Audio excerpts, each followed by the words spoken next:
안녕하세요. 미국 주식론 대학이 미준입니다. 1월 11일 오늘의 미국 주식 뉴스를 시작합니다. 우선 어제 방송 나간 다음에 여러분들께서 남겨주신 따뜻한 댓글에 대해서 감사의 말씀드립니다. 그리고 댓글 남겨주신 분들 중에 좀 며칠 쉬었으면 좋겠다라는 의견이 있으신데요. 이게 당사자 성격에 좀 달려있는 것 같습니다. 저 같은 경우는 아플 때 이렇게 쉬게 되면요, 오히려 불안해서 컨디션이 회복이 안 되더라고요. 예전에 이제 직장 생활 처음 시작할 때 몇 번 아파서 이제 시코를 한 적이 있는데요. 그리고 나서 하루 종일 불안하더라고요. 그래서 그다음부터는 아파도 웬만하면 이제 직장에 나가서 출근을 하는 걸로 생활 습관을 잡았습니다. 목소리가 조금 변해서 여러분들 듣는데 불편하실 수가 있는데요. 빨리 회복해서 예전의 목소리 들려드릴 수 있도록 하겠습니다. 1월 11일 오늘의 미국 주식 뉴스 바로 시작합니다. 2023년 미국 증시의 시작이 나쁘지 않습니다. 어제도 긍정적인 추세를 이어나갔는데요. 다우존스가 플러스 0.56%, S&P 500은 플러스 0.7%로 마감됐고요. 나스닥은 1% 이상 상승했습니다. 성장주들의 움직임도 괜찮았겠죠. 코인베이스가 연일 지금 급등을 보여주고 있습니다. 13% 정도 올라갔고요. 스템도 플러스 9.95, 레모네이드 플러스 7.25, 유니티 소프트웨어 플러스 6.53, 소파이 플러스 6.2, 루시드 플러스 6.05, 업스타트 플러스 5.42, 펠로톤 플러스 5.04, 애쉬 플러스 4.91, 니오 플러스 4.46% 보여줬습니다.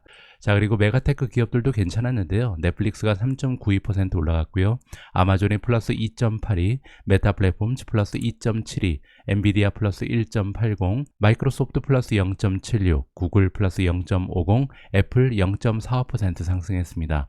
반면 딱 한 종목이 떨어졌는데요. 테슬라만 안타깝게도 상승 추세에 합류하지 못하고 0.77% 떨어지면서 주가는 지금 현재 118달러에 와 있는 상황입니다. 오늘 첫 번째로 준비된 기사는 시장에 대한 전망입니다. 오늘 우리가 함께 들어볼 전망은 UBS에서 발표를 했습니다. 유니언 뱅크 오브 스위tzerland죠. 자, UBS가 이번에 그들의 입장을 바꿨는데요. 이제는 하드 랜딩이 나올 것 같다라고 예상을 업데이트 해줬습니다. 하드 랜딩이라는 것은 이제 경착륙, 즉 리세션을 얘기합니다. 자, 우리는 이제 리세션이 나타날 거라고 예상을 하고 있다라고 그들의 의견을 업데이트 해줬고요. 자, 그 이유가 여기 설명되어 있는데 여러 가지 트렌드를 봤을 때 그렇다. 첫 번째 트렌드는요, 소비자들의 지출 현황, 두 번째는 부채 현황, 세 번째는 주택 시장의 움직임입니다. 이렇게 세 가지를 종합적으로 평가했을 때 리세션이 발생할 확률이 굉장히 높아졌다라고 진단을 하고 있는 것 같습니다. 자, 여기 리세션에 빠져들 확률을 수치로 표현해 주고 있는데요. 66% 정도의 확률을 가지고 있다고 합니다. 그리고 이렇게 리세션에 대한 확률이 높아지는 이유는 계속해서 금리 인상이 발생할 가능성이 높다는 거죠. 자, 일단은 2023년 첫 번째 FOMC 미팅이 2월 1일 날 열릴 예정인데요. 자, 그때 25 베이시스 포인트 추가적으로 올라갈 가능성이 있다라고 보고 있고요. 그리고 3월 달에도 0.25% 포인트 추가적으로 상승될 것이다라고 예상을 하고 있는 것 같습니다. 자, 그리고 UBS가 얘기하기를 지금 현재 가계 상황을 보면요, 계속해서 그들이 가지고 있었던 저축 금액이 빠르게 감소하고 있다라고 합니다. 그리고 두 번째로 신용카드, 크레딧 카드의 밸런스가요, 빠르게 올라가고 있다라고 얘기하고 있고요. 세 번째로 주택 가격이 빠르게 떨어지고 있죠. 따라서 이 세 가지의 징조를 봤을 때 앞으로 미국 경제가 리세션에 빠져들 확률이 66%나 된다라고 업데이트를 해줬습니다. 자, 그리고 고용시장에 대해서도 그들의 의견을 피력했는데요. UBS의 의견에 따르면 앞으로 2분기가 되면, 그러니까 한 4월 달에서 6월 달 사이에 많은 사람들이 실업자가 될 것이다 라고 예상을 하고 있습니다. 지금 현재 많은 기업들이요, 레이오프를 하고 있잖아요. 레이오프는 이제 구조조정이죠. 그래서 2018년에서 19년에 일어났던 구조조정의 바람보다도 더 급속하게 많은 사람들이 직장을 잃고 있는 상황이다라고 정리가 가능할 것 같습니다. 여기서 추가로 저의 개인적인 의견을 잠깐 설명드리면요, 저 역시도 미국 경제가 리세션에 들어설 확률이 굉장히 높다라고 생각을 하고 있습니다. 그 이유가 뭐냐면요, 지금 현재 나와 있는 데이터에 따르면 리세션이 발생할 확률이 굉장히 높아 보입니다. 왜냐면 며칠 전에 제가 전해드린 것처럼 아마존 같은 경우는 무려 18,000명이나 직원의 수를 줄이고 있고요. 그리고 그뿐만이 아니죠. 메타 플랫폼즈라든지 마이크로소프트, 테슬라, 굉장히 많은 테크 기업들이 직원의 수를 급감시키고 있고요. 거기에다가 많은 금융기관조차도 지금 구조조정을 단행하고 있는 그런 상황입니다. 자, 이렇게 정보력이 뛰어난 금융기관이라든지 아니면 대기업들이 직원의 수를 줄이는 것은요, 제가 봤을 때 그들이 바라보는 지금 비즈니스 상황이 굉장히 둔화되고 있다, 이렇게 이렇게 예상해 볼 수가 있는 거거든요. 따라서 대기업들이 이렇게 많은 조치를 취하고 있다는 것은요, 앞으로 적어도 단기간 동안은 리세션에 빠져들 확률, 즉 그들의 비즈니스가 둔화될 확률이 굉장히 높다라고 예상을 해봐야 될 것 같습니다. 여러분들 참고로요, 기업이 사람을 뽑는 것은 굉장히 시간도 많이 걸리고 비용적으로도 효율성이 굉장히 떨어집니다. 따라서 한번 사람을 놓게 되면 다시 고용을 하는데 많은 비용이 추가적으로 발생을 하거든요. 그럼에도 불구하고 이렇게 많은 기업들이 사람들을 해고하고 있다는 것은 적어도 그들이 보기에는 미국 경제가 리세션에 들어간다는 확신이 있기 때문이다, 이렇게 설명을 드리고 싶습니다. 바로 앞 기사 말미에서 말씀드린 것처럼 저는 개인적으로 앞으로 미국 경제가요, 리세션에 빠져들 확률이 굉장히 높다라고 판단을 하고 있습니다. 근데 그럼에도 불구하고 제가 주식을 다 팔고 주식시장을 떠나지 않는 이유가 있는데요, 바로 이 차트에 들어있는 데이터 때문입니다. 자, 이 차트가 어떤 내용이냐면요, 일단 여기에 그 기간들이 나와 있잖아요. 지난 1920년부터 지금까지 미국 경제는요, 총 15번의 리세션을 겪어왔습니다. 그래서 각 리세션의 시기가 여기 표시가 되어 있고요. 그리고 리세션이 발생하면 무서운 점이 기업들의 어닝이 감소하잖아요. 실적이 줄어드는데 기업의 실적이 어느 정도 줄어들었는지 퍼센티지로 표시가 되어 있고요. 자, 그리고 여기가 굉장히 재미가 있는데, 여기 왼쪽에 나와 있는 시기는 뭐냐면요, S&P 500이 바닥을 찍은 시기입니다. 그리고 오른쪽에 나와 있는 시기는요, EPS가 바닥을 찍은 시기고요. 자, 일단 EPS가 어느 정도 감소했는지 살펴보시면 평균적으로 18%로 떨어졌습니다. 따라서 미국 시장의 역사를 살펴보면요, 지난 100년 동안 총 15번의 리세션이 발생했고, 그때 평균적으로 기업의 실적은 18% 정도 감소했다, 이렇게 정리가 가능한 거죠. 만약에 리세션 기간 동안 멀티플이 줄어들지 않는다면 기업의 실적이 18% 감소하기 때문에 주가는 18% 떨어진다, 이렇게 우리가 생각해 볼 수가 있는 거죠.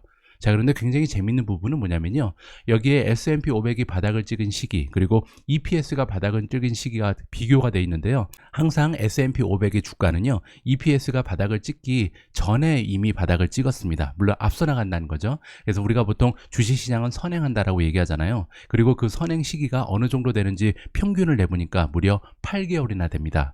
따라서 우리가 리세션이 발생한다고 해서 주식시장을 빠져나갈 것이 아니라요, 보통 주식시장은 리세션이 정말 절정을 찍기 8개월 전에 이미 바닥을 찍는다는 것을 기억을 할 필요가 있다는 거죠. 따라서 우리 같은 개인 투자자가요, 사실 타이밍을 정확하게 맞춰서 주식시장을 들락날락하기는 굉장히 어렵다는 것을 이번 데이터를 통해서도 다시 한번 확인을 해볼 수가 있을 것 같습니다. 따라서 저는 정확하게 타이밍을 잡을 능력이 없기 때문에 이런 역사적인 사실을 보면서요, 그냥 느긋하게 기다린다, 이렇게 설명을 드릴 수가 있습니다.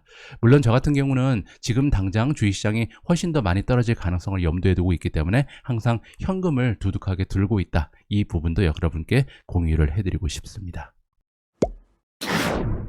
다음은 테슬라 관련된 소식입니다. 어제 미국 증시가 상승 추세를 보여주는 가운데 테슬라가 혼자 외롭게 떨어졌는데요, 다행히 긍정적인 뉴스 하나가 보도가 되고 있습니다. 자, 테슬라가 이번에 신청을 했다. 오스틴, 텍사스에 있는 기가팩토리에 대규모 확장 공사에 대한 신청을 한 것으로 나와 있습니다. 자, 이러한 내용은 오스틴 비즈니스 저널이라는 미디어에서 보도를 해주고 있고요. 자, 이번 보도 내용에 따르면 확장 플랜을 보니까요, 총 투자 금액은 717밀리언 정도, 7억 1,700만 달러 정도가 투여될 것으로 나와 있고요. 추가 면적을 보면 140만 스퀘어핏 정도를 늘린다고 나와 있습니다. 자, 그렇게 되면요, 지금 텍사스 공장의 부지가 5.6밀리언까지 늘어난다. 따라서 지금 현재는 한 4.2밀리언 정도에 불과한데 1.4를 추가하면서 한 33% 정도 부지가 늘어난다, 이렇게 정리를 해드릴 수가 있겠습니다. 자, 이번에 확장 공사는 앞으로 몇 주 안에 시작될 것으로 예상이 되고 있고요. 그리고 완료되는 시점은 2024년 2월이라고 합니다. 따라서 한 1년 정도가 걸리는 거죠. 자, 지금 현재 오스틴 공장에서는 모델 Y만 생산을 하고 있는데요, 앞으로 2024년 초에 이 공장 증설 계획이 완료가 되면요, 앞으로 이 공장에서 테슬라 보시라든지 테슬라 세미트럭, 그리고 지금 현재 많은 투자자들의 관심을 모이고 있는 3세대 비이클, 즉 저가형 모델이겠죠. 이 저가형 모델의 생산이 여기에서 시작될 가능성이 높다라는 기사가 발표가 되고 있습니다. 여러분들 지난주에 4분기에 판매 대수를 발표하고 나서 주가가 많이 떨어졌잖아요. 그때 이제 실망감을 준 숫자가 뭐였냐면, 작년까지는 테슬라의 성장률이요, 계속해서 50%를 넘어가다가 2022년 1년 동안 테슬라의 판매 대수는 40% 증가하는데 그쳤습니다. 따라서 사람들이 이제 테슬라가 50% 정도 성장하던 시기가 끝났구나, 이제는 성장이 둔화되는구나, 이러한 실망감 때문에 주가가 많이 하락을 했는데요. 자, 하지만 여러분들께 하나 말씀드리고 싶은 부분은 뭐냐면, 만약에 지금부터 2030년까지 테슬라의 판매 대수가 30%씩만 매년 평균 늘어나게 되면요, 1000만 대를 돌파하게 됩니다. 1000만 대면요, 지금 전 세계 최고의 자동차 기업인 토요타의 1년 판매치가 1000만 대 정도가 되거든요. 그리고 만약에 30% 성장하지 못하고 매년 20% 정도만 성장하게 돼도 600만 대를 넘어서는 그런 기록을 가지게 됩니다. 자, 그런데 지금 현재 테슬라의 판매 대수가 131만 대거든요. 따라서 만약에 2030년까지 600만 대가 넘어가는 자동차를 판매하게 되면 그거 역시도 4배 이상의 성장을 보여줄 수가 있는 거죠. 따라서 앞으로 테슬라의 성장이 50%를 미치지 못한다고 해서 테슬라의 투자 가치가 급격하게 떨어진다, 이런 식으로는 계산이 불가능하다, 개인적으로 판단하고 있고요. 그리고 더욱이 지금 현재는 모델 Y 그리고 모델 3에서 들어오는 생산 대수가 전부잖아요. 그런데 앞으로 테슬라의 세미 트럭이라든지 사이버 트럭 그리고 제3세대 전기 자동차가 출시가 되게 되면요, 급속도로 탄력을 받을 가능성이 굉장히 높다라고 기대하고 있습니다. 다음으로 준비된 기사는 최근에 주가의 힘이 가장 좋은 TSMC 관련된 소식입니다. 자, TSMC는요, 어제 1.2%가 올라갔는데요. 여기 기사의 제목을 보시면 12월 달에 매출 실적이 발표됐는데 굉장히 좋지 않은 실적이 발표됐음에도 불구하고 주가는 올라가고 있다. 그만큼 이제 모멘텀이 뛰어난 주식이다라고 설명이 가능하겠죠. 자, 글로벌 파운드리 자이언트 기업인 TSMC가 발표하기를 12월 달에 매출 실적이 11월에 비해서 13.5% 감소했다라고 수치가 나왔습니다.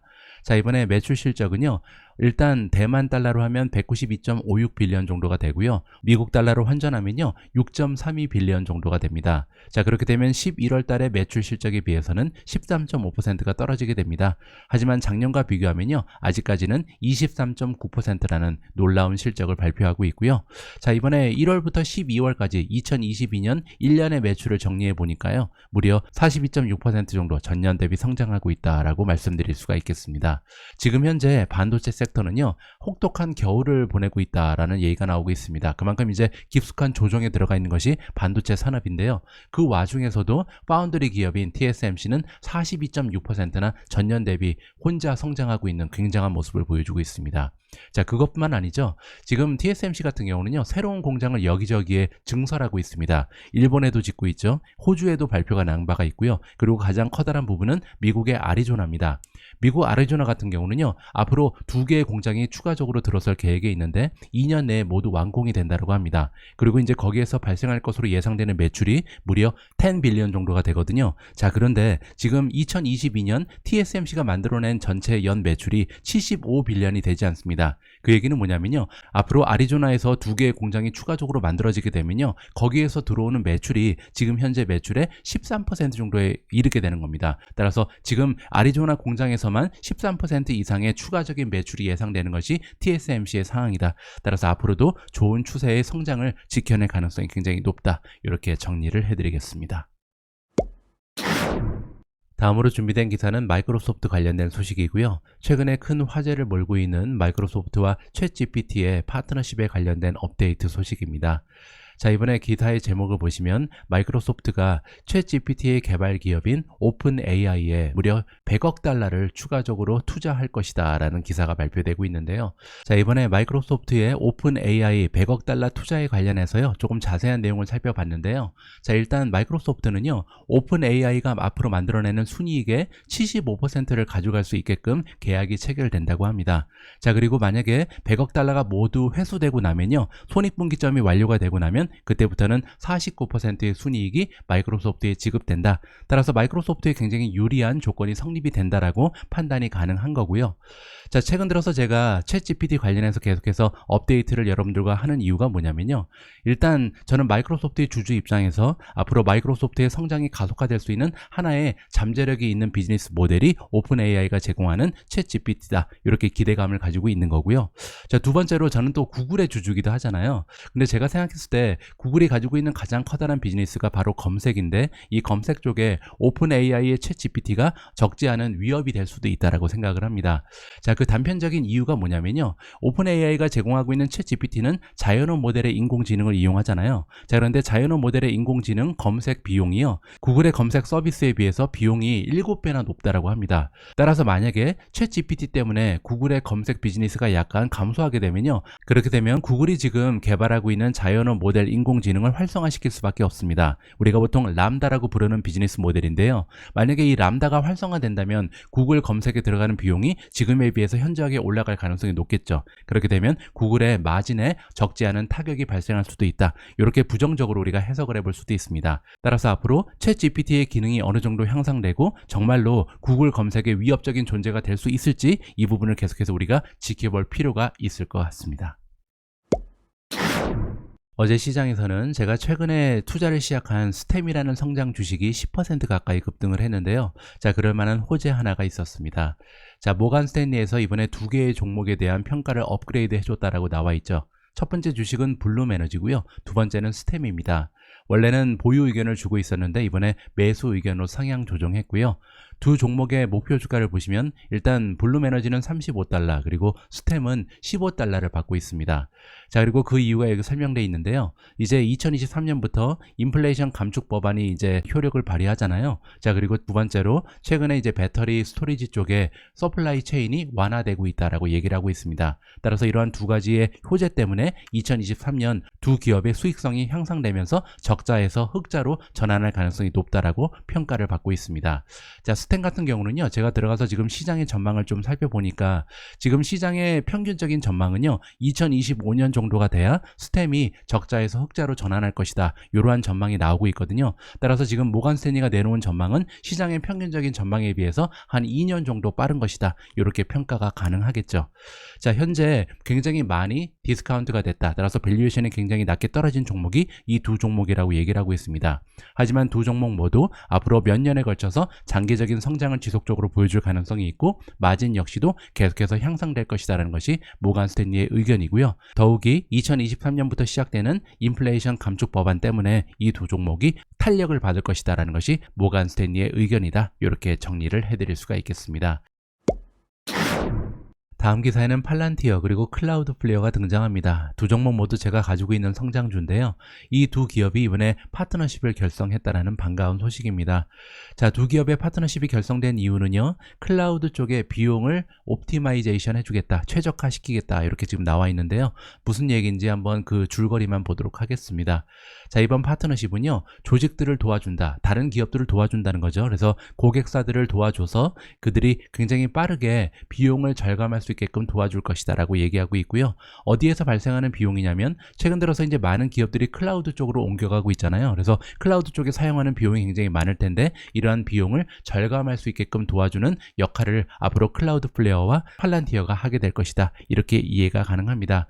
그리고 이제 장기적으로 보면요. 코스트, 비용 적으로 굉장히 효율적인 클라우드 인프라 쪽으로 옮겨갈 수 있게끔 도와주는 역할을 이 두 기업이 하게 된다. 이렇게 이번 파트너십의 의미를 해석해 드리겠습니다. 1월 10일을 보내드린 오늘의 미국 주식 뉴스는 여기까지입니다. 오늘 방송 함께 해주신 모든 분들께 감사의 말씀을 드립니다. 빨리 편집하고요. 이번 방송 올리고 나서 마음 편하게 푹 쉬도록 하겠습니다. 내일은요. 조금 더 건강한 모습으로 다시 인사드릴 수 있도록 하겠습니다. 우리 모두가 미국 주식 투자로 은퇴하는 그날까지 다 함께 화이팅입니다. 행복한 하루 되세요. 감사합니다.